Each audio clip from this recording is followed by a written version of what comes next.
فوجی عدالتوں میں سویلینز کا ٹرائل کالعدم قرار دینے کے خلاف کیس کی سماعت، اور اس سماعت میں ایف بی علی کیس کا وہ متعلقہ پیراگراف آپ کے سامنے رکھتا ہوں۔ وکیل خواجہ عارف کی کہا معاملہ تو 1962 کے آئین کے تناظر میں تھا۔ جسٹس نعیم اختر کی جانب سے یہ کہا گیا، ہم اب 1973 کے آئین کے مطابق کیس سن رہے ہیں۔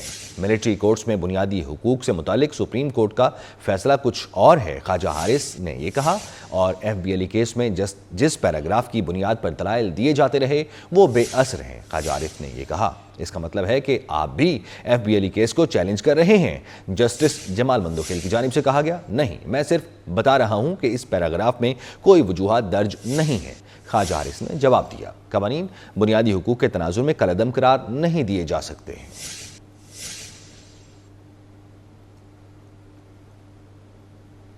فوجی عدالتوں میں سویلینز کا ٹرائل کالعدم قرار دینے کے خلاف کیس کی سماعت، اور اس سماعت میں ایف بی علی کیس کا وہ متعلقہ پیراگراف آپ کے سامنے رکھتا ہوں۔ وکیل خواجہ عارف کی کہا معاملہ تو 1962 کے آئین کے تناظر میں تھا۔ جسٹس نعیم اختر کی جانب سے یہ کہا گیا، ہم اب 1973 کے آئین کے مطابق کیس سن رہے ہیں۔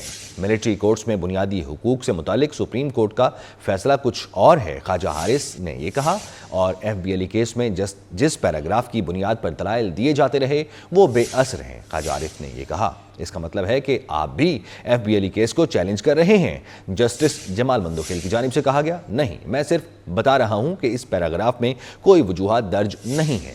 خواجہ حارث نے جواب دیا، قوانین بنیادی حقوق کے تناظر میں کالعدم قرار نہیں دیے جا سکتے۔